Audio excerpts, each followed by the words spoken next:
Todos estes proxectos que están expostos na Casa do Escudeiro de Meis foron presentados no concurso de ideas para a rehabilitación doutra casa con historia da vila, a Casa Parga.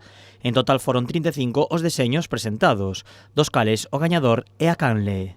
A parte interior fai como dúas alturas, combina pedra con madeira, ademais é unha rehabilitación a que propón escrupulosa con manter a esencia do que é a Casa de Parga. Logo vedes por aí que hai outros proxectos moito máis modernos, non a mellor, pero este sí que conserva a esencia fundamental da Casa de Parga.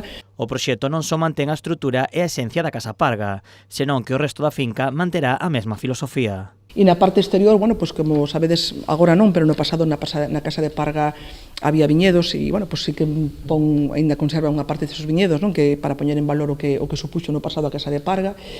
E, bueno, toda a finca, bueno, pois lle pode dar unha utilidade moi importante e que conserva pois a levada do muiño e con levada a rehabilitación do muiño. Hai unha zona pois gastronómica, non, para darlle un uso gastronómico. A idea principal do concello é converter a Casa Parga nun museo, pero tamén nun espazo onde realizar actividades sociais e culturais.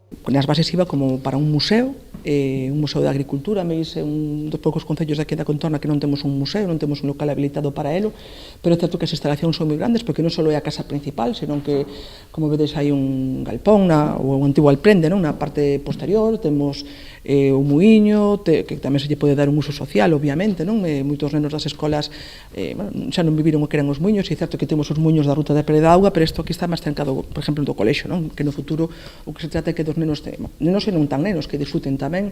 Temos o Palomar, é dicir que ten moitas instalacións que poden darselle un uso social. Todos os proxectos estarán expostos na Casa do Escudeiro durante os vindeiros días. Os que o xurado elixiu como os 4 mellores recibirán un premio económico.